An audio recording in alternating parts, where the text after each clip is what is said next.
So it looks like I am going to be diving into episode 2. Do you see how many brain cells I can lose this time?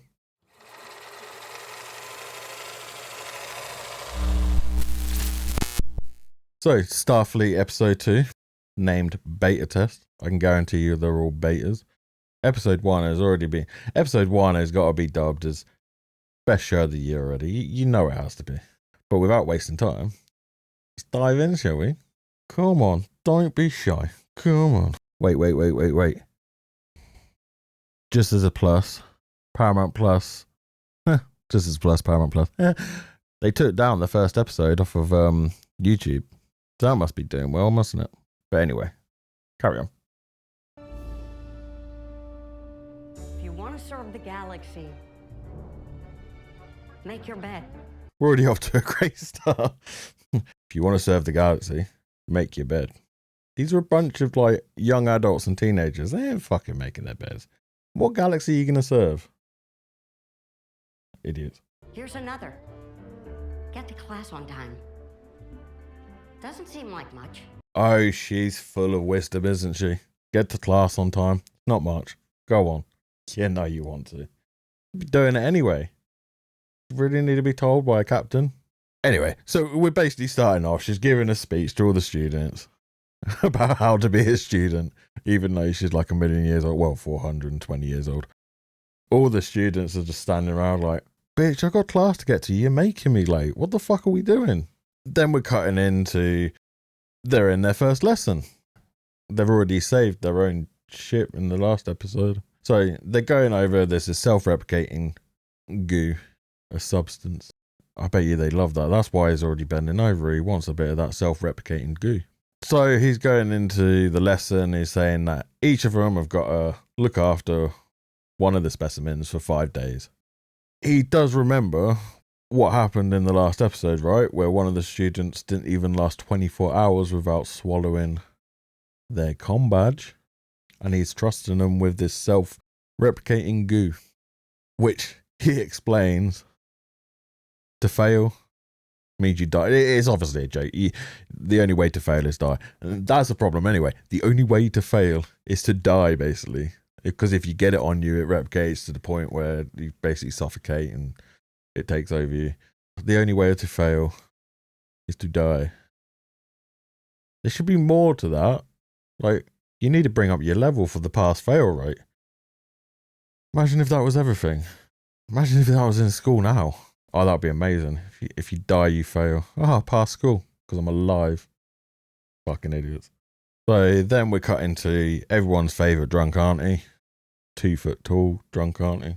He bites everyone's ankles. She's given a lesson. I think it's a lesson. I don't know if it's a lesson or a speech because all the students are just standing in the little hallway. So it's more like assembly, if anything. But she's basically giving a speech about the history of the world and how about there's problems in this world, but this world is ours. Defending ourselves against it. Oh, look. Caleb's mimicking the whole viewer base. We're bored. Is there a creation myth about a wise-ass space rat who put a state-of-the-art starship in danger just because he needed to call his mummy? Burn, bitch. Yeah, basically, this whole bit is you're in another lesson. You've Fishboy and Caleb are in a little, well, you're a bitch. No, you're a bitch. Handbags at dawn. I swear. Handbags at dawn. I see it happening. So we're going back to the little assembly. Everyone's favourite drunk auntie is giving a speech and she basically introduces us to the War College and they all just look like angry twinks.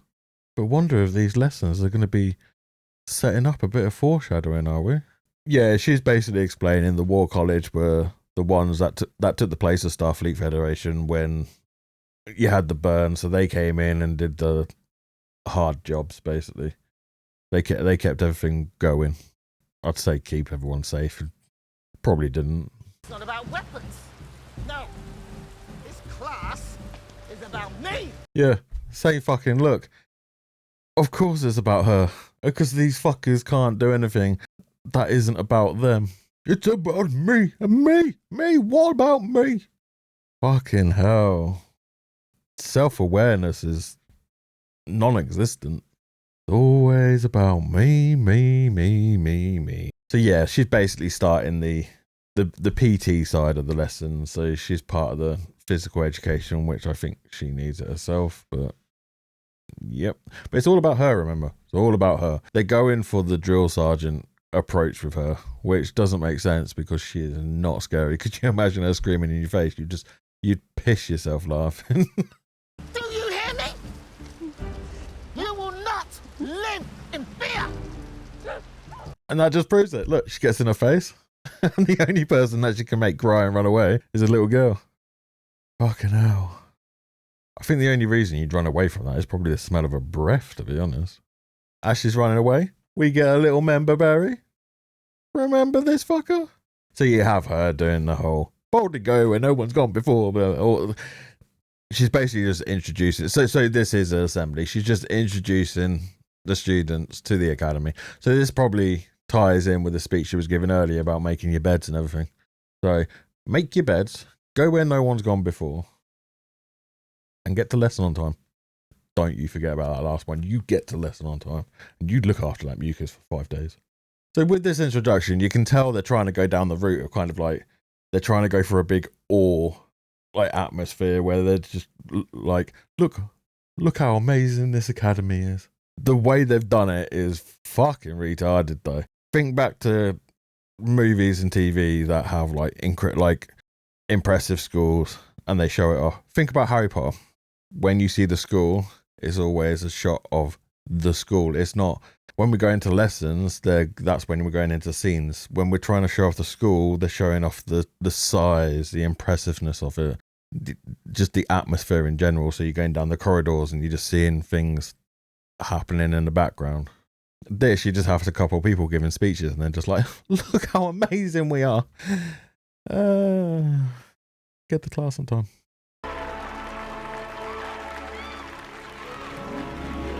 See, even Kayla's not impressed. Like, seeing it before, crack on, I got a lesson to get to. Oh look, the retarded thing. Nailed it. I just wish that I had your confidence. It's all in the walk, buddy. I guess. Oh, for fuck's sake. So let's show a big rock creature. It's probably got a name. As I said in the last episode, I don't memorize these things. I'm not a massive Star Trek person. But because of he's like a big rock monster, we've got to go down the route of he's a depressed, sad little thing. If you say so. Fuck off. Also, tip, don't hook up with anyone for like the first 6 months. That's how you find out who's a total psycho. All of you are psychos. Don't hook up for the first 6 months. You find out if they're psychos. You can walk into that school and start making a list. You don't need 6 months to fucking know. You're wearing it on your sleeves. And who the fuck do you think you are to tell someone not to hook up? If they want to fucking hook up, they'll hook up. So basically we're going into, they got their room assignments. They have to bunk up with someone else. And Caleb finds out that his little bunk buddy, he wanted the girl. But instead of a girl, he got a bitch. He got the fish boy. And neither of them are happy. What a surprise. Oh, look, the conflict. Let's wonder where this is going to go. They're totally not going to become like besties, are they? Or lovers, knowing this show. The Arneopolis strain is hardy, I'll concede, but just so vanilla. It might as well be pudding. Now, the Kima... Very professional of a captain, isn't it? You've got a colleague trying to tell you about something, about one of the lessons, and she's just edging away. I don't even know what you're trying to do here, except from say that she's fucking useless to be in charge. If you don't want to talk to him, you're in charge of the fucking ship. Just turn around and say, not now, come contact me later, or write me a message, or just fuck off in general. But basically, we're just going into, they're just explaining that they're just getting ready to rebuild the government for Starfleet, and they're figuring out where they're going to rebuild. And you have mentions of like Paris and everything. Who wants to build in Paris? Oh. Look at Paris now. Imagine it thousands of years in the future. Don't do it. You'll get people trying to sell you stuff, then scam you, or just rob you. So then we're going into these two just talking about, you've got the Betazoids coming for negotiations. Basically, they left the Alliance back on the burn because Starfleet basically abandoned them, and gonna have a banquet. And she's asking if she think, like, she knew, like, she was close with the Betazoids, does she think that they're gonna rejoin? And she just gives a hopeful little spiel about it. But you have the captain, she's going into her quarters when they're having this conversation. Caleb and Fishboy are in there already arguing. Do they not have fucking locks on their doors? Like, this is an office. This is a quarters. It's a living quarters. You can tell by the atmosphere. It's a living quarters, and you can just have students walk in. What about if she's walking around naked? What about if she's in the shower? What if she's having a shit? But yeah, they're basically coming because they want to complain because they don't want to be bunked up together. But you have the amazing. He's got a banana allergy. Is that even a thing? For you guys, probably not, because you don't eat them. You put them in behind. You sit on them. So they explain they basically don't fucking like each other. They can't bunk together. And she's like, tough. Fuck you. Denied. Then tells Fishboy to fuck off and she wants to speak to Caleb. And the reason that she wants him to stay behind, because she's seen the logs where he's basically hacked into the computers to try to escape. So are we ignoring the fact that they came together in the end of the last episode and he's willing to work with them to try and find his mother? We completely forgetting that, but he's now hacking into the systems and trying to do his own thing. But this is going to be the major spiel of this episode. It's just about him doing things he shouldn't do to try and find his mother, and then it's probably going to come to a conclusion. As I said, I haven't watched it yet, but it's probably going to come to a fucking conclusion where he finds out he does need to, unless he finds something, then they turn around and say, you're right all along, and he get justified in it. Activism. Love it. Of course you fucking love it. All you fucktards love it. Activism. Love it. Oh. But yeah, the Betazoids are bringing their youth. Then we're going into, she does a little weird run up, but she's meeting up with the captain. Are they captains here? Or the admirals or commanders or whatever? The retard for the war college is meeting up, but because he's part of the war college, so he's a bit more military-esque. So he looks at her uniform and sees that she's wearing no shoes and says they're not regulation. And she goes into, what am I going to get? A splinter? I've signed the waivers. When we're having scenes like this, it's not the matter of fact that they're trying to be funny. They're basically trying to say she's basically a hippie. Like, fucking put some shoes on. No one wants your Faruka feet all over the floor. Disgusting. No one wants to look at your toes. This goes into some like weird foot fetish crap. Basically, they've come together because he's heard that she wants to bring students to the negotiations with the Betazoids. Children. And she basically goes into a thing to say children are the future. So they should be there. It's like, yes, they are the future. But they shouldn't be making policies now, should they? You need to teach them so in the future they can go into them kind of rooms. You shouldn't be having fucking students and children. I agree with him. Children, it's not a place for children. Because it's kind of like women. Children make decisions based on their emotions rather than reason and logic. She is fucking disgusting, isn't she? She's just picking up some random student's cup and just drinking out of it. Fuck knows what, like, they could have anything. Could have been a Klingon and could be riddled with AIDS, that. Then we get the introduction to the old lesbian. So this is Tignataro. So she's one of the instructors and her speeches are just very, I don't know, you could probably compare her with me, how it's very monotone and boring. Just, yeah, it's pick another actress, fucking hell. You're absorbing all the energy in the room. For real, you're like a sponge. I swear they've added this bitch just to be a fucking retard. What's on Goja 5? You bored? Class not riveting enough for you? No, it's not. You've said nothing except from you've just banged on about yourself for the last 5 minutes. I'll be doing the same. What do you stand for? Have you ever seen a ghost? Made a mixtape? Have you ever met a ghost or made a mixtape? There's no point in the timeline where she would have ever made a mixtape. So what the fuck are we talking about? Kids nowadays don't know what fucking mixtapes are. You don't have to go through the trouble of like trying to line up when to record on tapes just because you're trying to make your own CD for free from the radio stations. You don't know what the fuck you're talking about, stupid bitch. Who the fuck are you?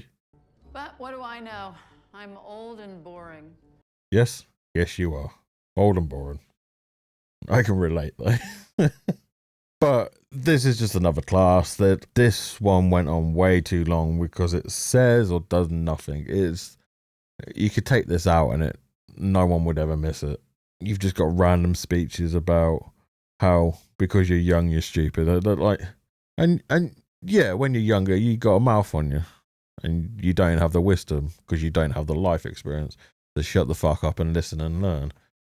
I do agree with that, but dragging it on. You're making an example out of him by putting him in an embarrassing situation, by putting him in front of the thing and talking down to him in front of everyone. So your wisdom means fuck all in that sense because you've just used his lack of experience to throw back in his face to make him a laughing stock in front of other students.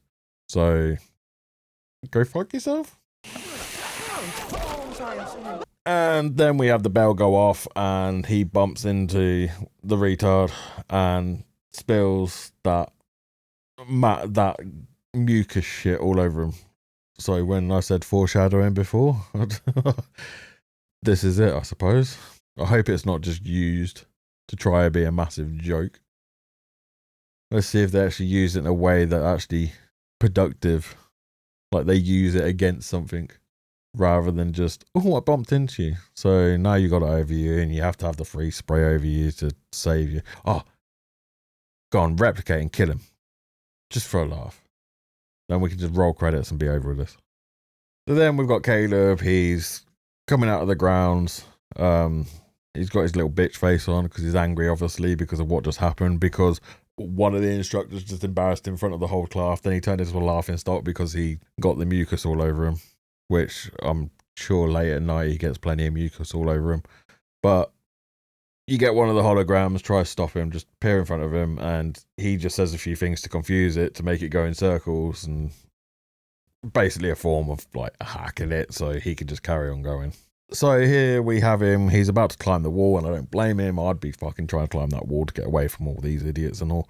But when he's climbing over, you get this girl shouting, where you going? So you know that she was in the perfect place at the perfect time to stop him climbing the wall. So you got them, they start having a little conversation, and this is where it's basically just introducing that she's a Betazoid, and she reads his mind because she's a telepath, and basically explains, oh, you're trying to leave. No shit, he's climbing the fucking wall, love. I could have told you that. I'm not a telepath. But then says, but he's not sure. He's like, he looks pretty sure. The only reason he stopped is because you were there. But no, and we have little sparks going off. So obviously he's falling for her straight away. Quite surprised.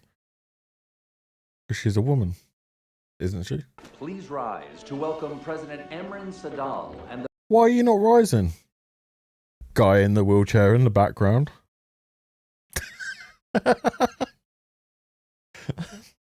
Do we really... More representation. Do we need people in wheelchairs in Star Trek? Haven't we already gone down the whole route of the medical side of it can pretty much heal most things? Would someone really be in a wheelchair at this timeline? I'm sure whatever's wrong with them could have been fixed with their modern medicine. But no. We need the representation. So we can't miss out some random guy in a wheelchair. So going into the Going into the negotiations. Probably had the most retarded thing. Betazoids are telepathic, so they can speak to each other through their minds. She comes running in and starts using sign language. Why do they need sign language?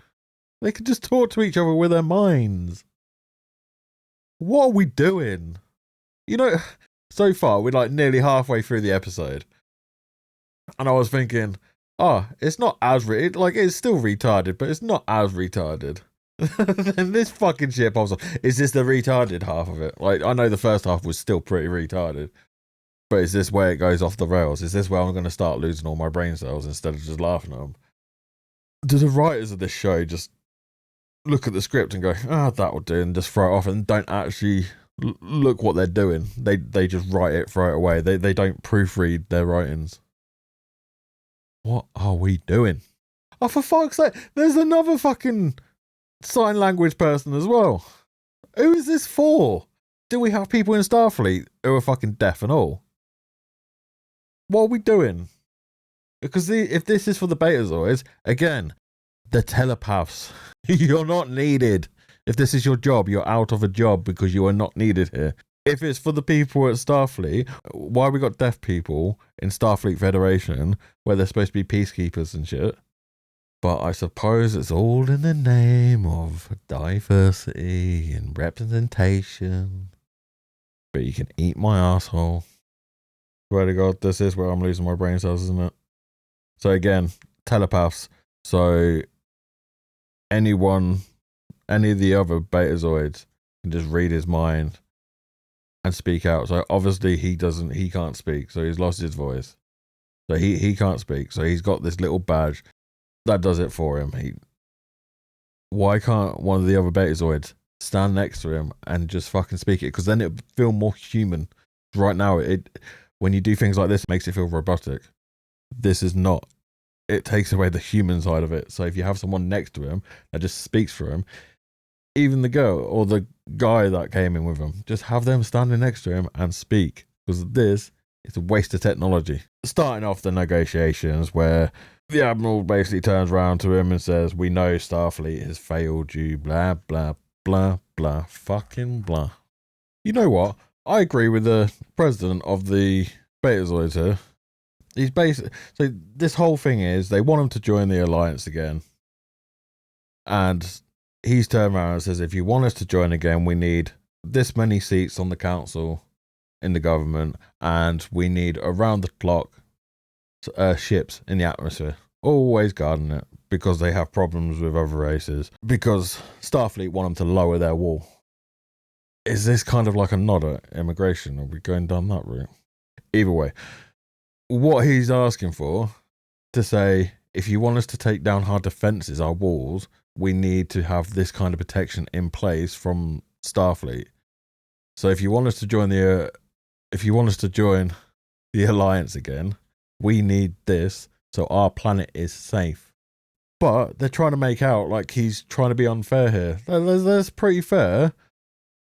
If you want us to take down our defenses, you need to put new defenses in place so our race don't get fucking wiped out by someone else. You can't make defense on promises. Yeah, I agree with him. So, if anything, it's kind of light. Like, I would have asked for more. And we're back to more retardism.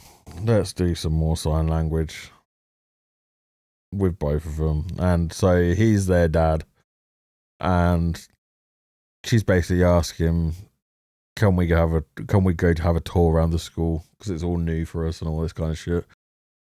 And you know she's only asking that because she saw Caleb, so we know what she's really after. But why the fuck are we signing it? You telepaths, speak with your minds. Why is he fighting it? So they've basically asked if they can have some tour guides, some students, and she's asked for him basically. So you have Captain Auntie Drink a Lot asking Caleb if he'll do it. He already wants to fucking do it because you can tell he's got the horn for her basically. But he's arguing to get something out of it. You already are getting something out of it. You're spending a day with someone that you want to get in the pants of. Fucking hell. I burned off whatever nerve endings I had like 300 years ago. You can tell them nerve endings also mean brain cells as well. So in the end, he basically just says, I'll do it if you give me access to things I shouldn't have access to, so he can have a look at the maps to try find his mum. We keep forgetting that he keeps on going down random paths. And it's like, we'll mention that he's in the he's searching for his mum. Now and again, just to sprinkle it in, just to remind you what the main story is, even though it doesn't feel like the main story here. Oh, member berries? Remember this one? I'm starting to think that these people are just fucking idiots here. It's a replica. So it's basically a Starbucks. The cup just comes in like a hologram. It just fucking appears. But it's still being made the way we make it now. Are we not at the point where the replicator is just making the whole cup here? And why have we got staff members serving the coffee? It's I've worked this job. It's not fucking nice and it's not good because you have to deal with fucking idiots. Are people in the future still working at coffee shops? Is this just because that's the only job these people can get? Why do we need coffee shops still? So we're getting into Caleb's giving her a tour of the school. Nothing really happens. They walk down one little corridor, mention Turner's name. They go outside and she asks why he was there, and she's like, well, she asked why he was trying to get out over the wall. And she's like, and he turns around and is like, well, you never told me why you were there. And it's Hunchback Wales. She's looking for Hunchback Wales. Oh, great line. she just thought it would be good to see something that doesn't really care about you. You're in luck. Most people watching this don't really care about you. Oh, I feel like I'm falling asleep here. Just more shit about feelings and how they want the world to be, I suppose. I don't fucking know what they're even trying to say. But he asked what the jewel in her mouth is. Basically, says you got something in your teeth. And you have the whole spiel. Is it food? No, dick. No. She basically explains it represents that she's going to be the guardian of Beta Z, basically. So she comes from royalty, guardians. She's the guardian of the galaxy. And out of nowhere, he's just like, well, I got to do a thing. I got to go do something I'm not supposed to go do. Just says that he's looking for a planet. So they go into the map room. She's like, oh, wow, it's a map room. Never seen one of these before. So he's asking a computer, again, a computer that just does whatever it's told to do. He asked to reduce the restrictions, and it's just like, yeah, right. But he asked the computer to search for Gouda 5. Doesn't find it. But don't worry, she has access to all of the Beta Z maps, so she's just going to integrate them in so that he can have a better look. Why is she carrying around, when they're already dubious about their own defense and everything, why is she just carrying around their mainframe, their maps and everything like that on a bracelet? This makes sense, but we've got a story to tell, so let's throw that out the window. Yay. What would have been better here is if she was willing to let him have access to the maps, but there was more to it. She didn't just have it in a bracelet that she could just go and just have a look. It could have been something that they set up that they go down later. So her taking him to Beta Z, maybe. And they disguise it as like a diplomatic kind of experience, but she's giving him access to their mainframe to look. But they want to keep it all in this one place, so they just threw anything that could have any interest out the window with a snap of a finger, and it didn't let it even sit for a second. Oh, and look at that! Their mainframe has it on their maps. Weird that, isn't it? Took 2 seconds to find it. So he's found Gouda 5. So he turns around and says, why is it in Starfleet's map? And she turns around and says that it must have formed after the burn, so it couldn't get past their barrier. Then she turns around and says, Gouda 5 is the kind of place you go when you've done bad things, when you try to hide from bad things. Don't know what she's trying to say there because she kind of just brushes past it. So she knew the planet already. So when he mentioned Gouda 5, she should have automatically just gone, oh, I know this place. It's a bad place. But instead, they have to go down this route of going, look, I've got maps. Like, ignore what I said before about, like, they could have gone to Beta Z and, like, done it that way. She could have just said it. Oh, these writers are idiots. Then she turns around and says, why does it feel like you're a prisoner here? And he's like, why do you as well? She's the daughter of royalty, basically. And he chose to go there. He could have stayed in prison. He's a criminal. That's why it feels like he's in prison there, because he's a criminal. This was the option that didn't involve prison. Funny that. So while they're talking, comes over the thing that negotiations are starting again. So as they're coming in, you overhear that Starfleet are offering less seats, less starships to protect them. So at this point, Beta said to be like, fuck off then. Why should we deal with having lower defenses just to be part of our alliance when it's not getting us anything? Starfleet should have just been happy and gone, yeah, okay. The signing retard says it himself. He says last month there was 2 raids on the wall. So without the wall, they'd be having more raids. So that's why they need the ships. I don't understand what they're trying to say here. Again, this comes down to the writers not understanding. The writers are the kind of people that think if you open the borders and just let everyone in, that everyone would be safe and it'd be a happy life for everyone, and they live in Cloud 9 where they think nothing bad ever happens. You realise you need security to protect people, right? Less security, more problems. Start letting raids happen. People die. Open it all up and just let anyone in. You're going to have like what we've got here in the UK at the moment, where UK doesn't look like the UK anymore. But that's a different story. Oh, and this cheeky little sod. You're only just starting Starfleet up back again because you had the War College before. He turns around and says maybe that's because Beta said is lacking behind in technology. That's why you're getting raids and stuff. People don't steal from you. People aren't coming to try to do raids and steal from you and things like that because you've got outdated tech. People are doing it because you've got shit they want. What are we doing? What are we saying? If anything, that would have been the insult. That would have just closed down negotiations straight away. Like, if I was him, I'd be like, well, if you feel like that, go fuck yourself. You don't need us. If we're that technology, if our technology is that far behind, why do you need us as part of your alliance? What are we saying? What are we doing? And they do, these negotiations last like 5 minutes. They're not really negotiations, are they? And they're doing it. How many of the students do you really need there? Do we need like the whole lot there? Why is there this many there? They're using it as like a power, like, not a power trip, but more of a guilt trip, because he turns around and says, we're doing it for their future, basically. And it's like, fuck off. These kind of negotiations need to be fucking behind closed doors, away from these students.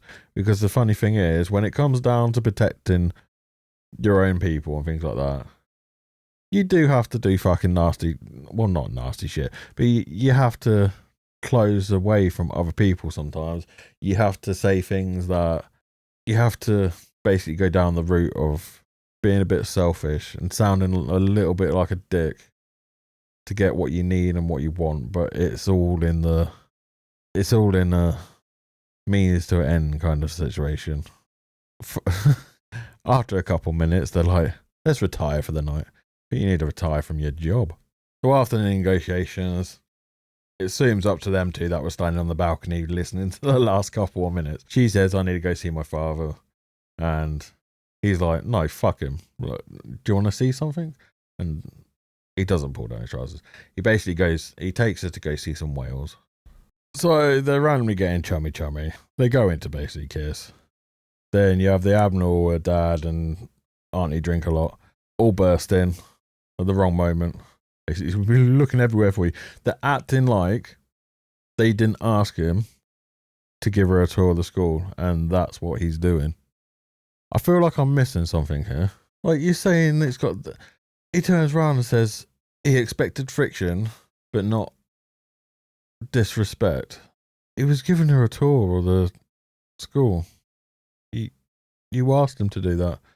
Then you have, like, Auntie Drink a Lot apologising. Am I missing something? Is it because they saw him, like, leaning in to kiss or something? There's not enough context for this. For any of this. The whole show, to be honest. But, yeah, when they leave, he just goes straight into the, oh, I know it's not great, but good fight of is real. That was a big jump, wasn't it? But he obviously didn't give that much of a fuck.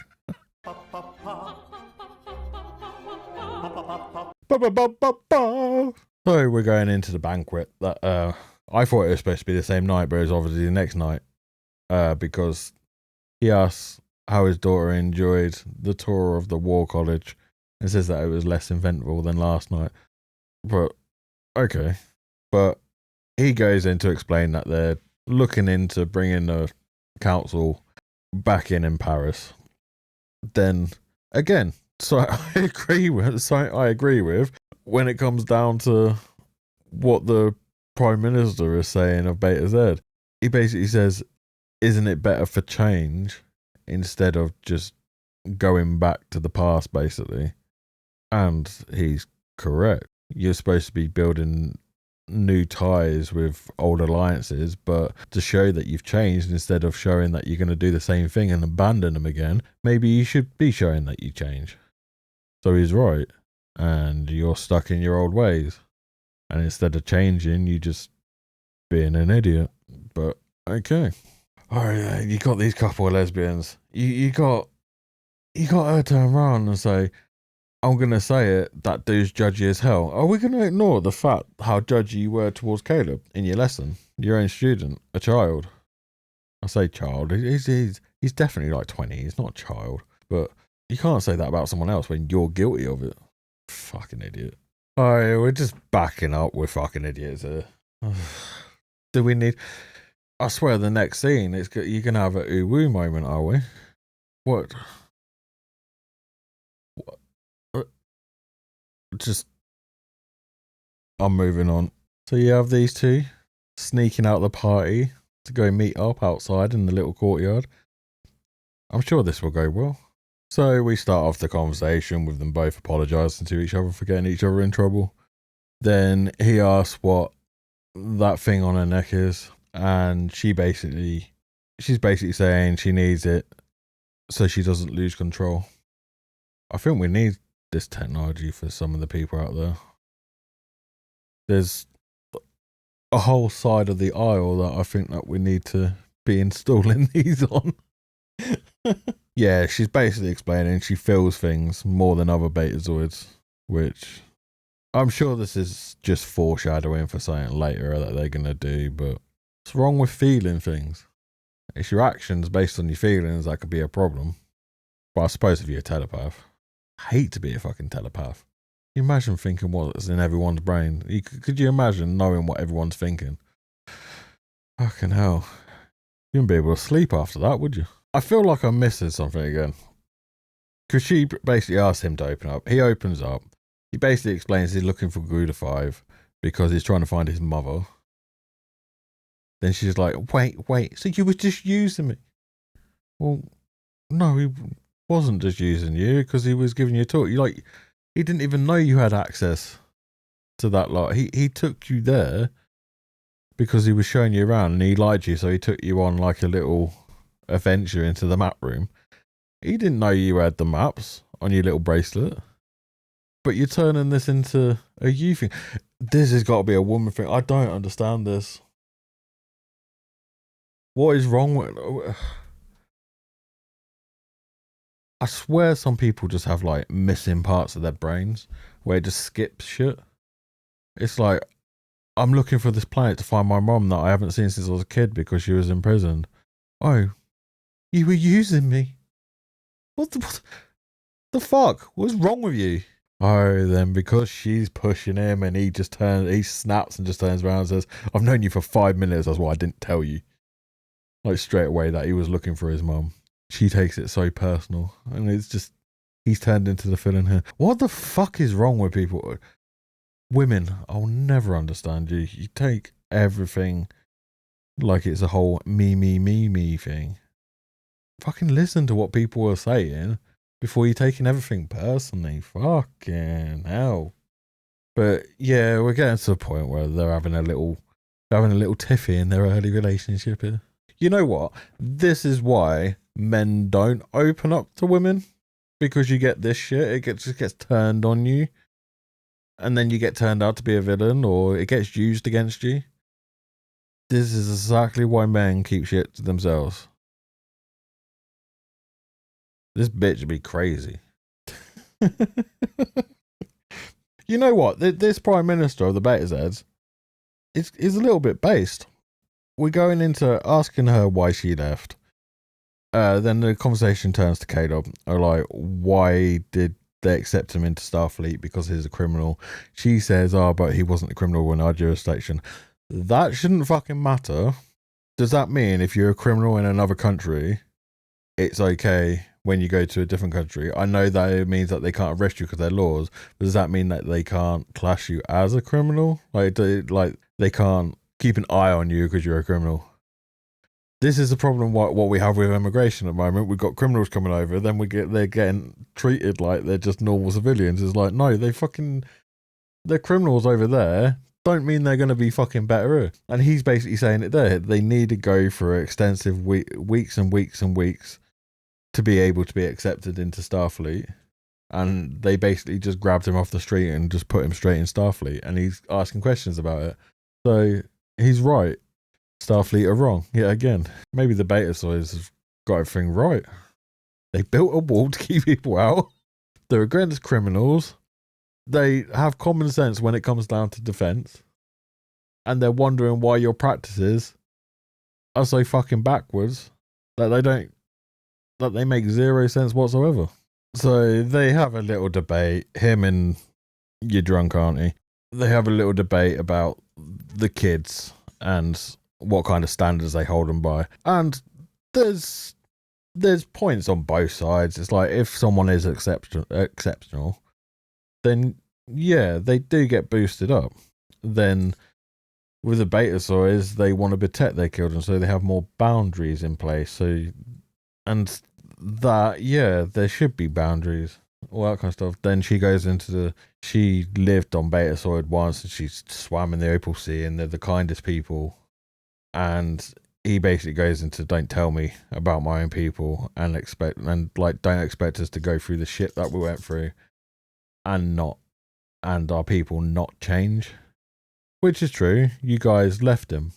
You guys left the Betazoids when the burn happened. So they had to adapt. They had to change. They had to build the wall to protect themselves because the Starfleet were no longer there. And this is the whole situation of, yes, they changed, but you're trying to bring Starfleet back and they haven't changed. Even though it has changed a little bit, it's got really... seems like they got really weak and they care about each other's feelings a bit too much. But he's basically... So with that, he's basically turning around going, fuck it. Negotiations are over. We're leaving in the morning. Like, nothing's changed here. You're just full of empty words. Which is true. Again, Betazoid based. So we go into the next morning. I'm guessing it's morning because the sun shines out. She comes in, basically tells him, "What, are you still not making your bed?" And he's like, "I've never had a bed before." Violins. La, la, la. But this is the moment where she sat down and she's realizing she's still treating him as a kid.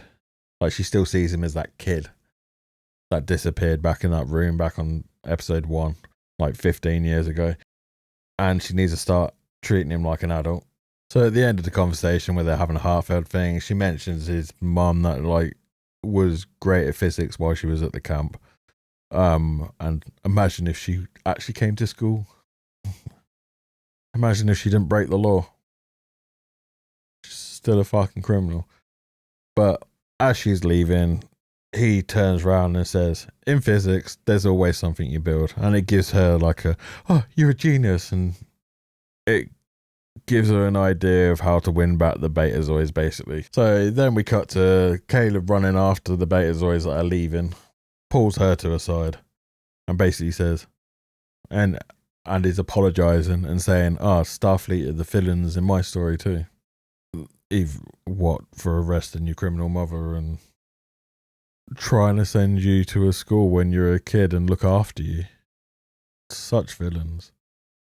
How fucking could they? This whole conversation is basically he's trying to get her to get her father to come back to the negotiation table or stand in front of a bunch of kids. So we're back at the negotiation tables and look at that.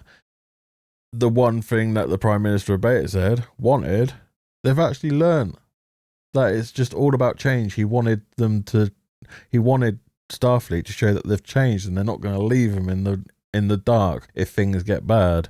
So basically, she turns around and says, we're going to build the council on Beta because if they're putting their council on Beta, you know it's going to be well protected. And it means that Beta are going to have a little bit more say and input into everything. And that's all you need to do to show that you're changing. You know what? If you listen to what he's saying, though, it's still empty words. He's saying if you lower the walls, we'll be there to help build and protect. But how? How are you going to build and protect? Because at the moment you're saying you're going to do it. This is basically politics. Like, you're saying you're going to do it, but there's no evidence you are going to do it. So...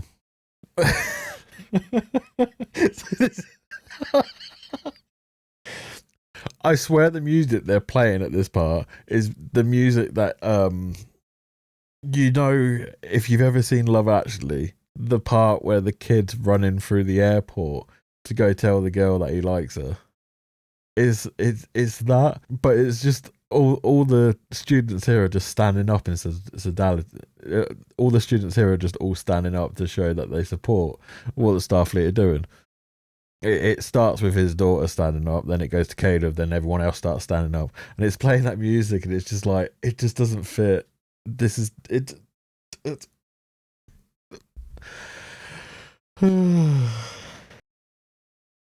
Emotional.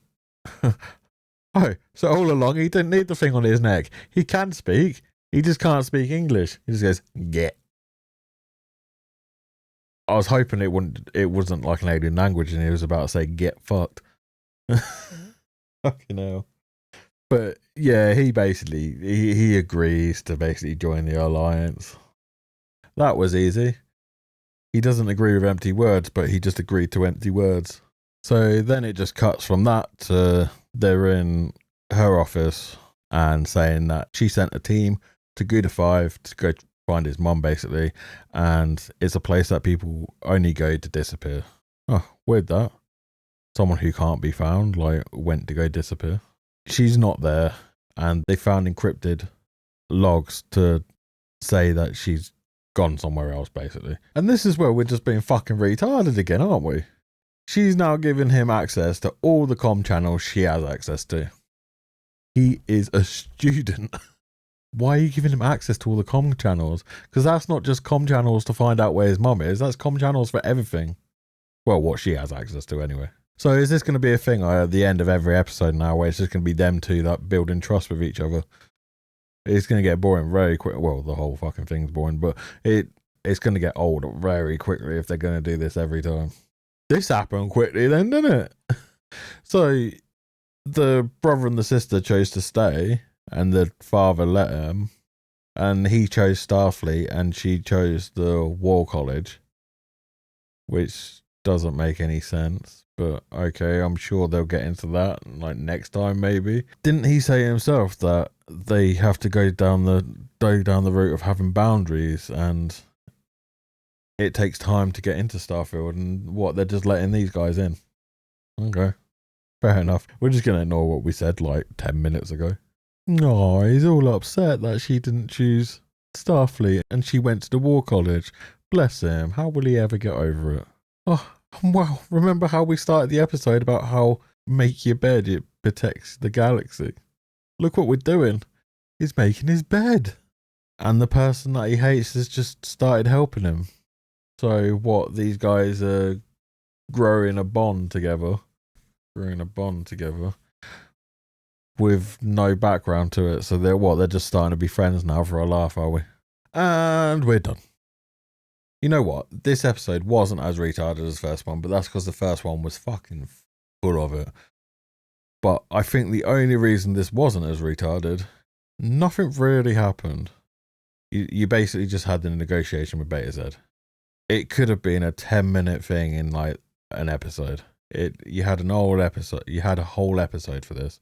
All you've done is build a relationship, added 2 more people to the Starfleet Academy, and you've added the Betazoids in, but you don't understand your own races. They're telepathic, and you've got them signing to everyone.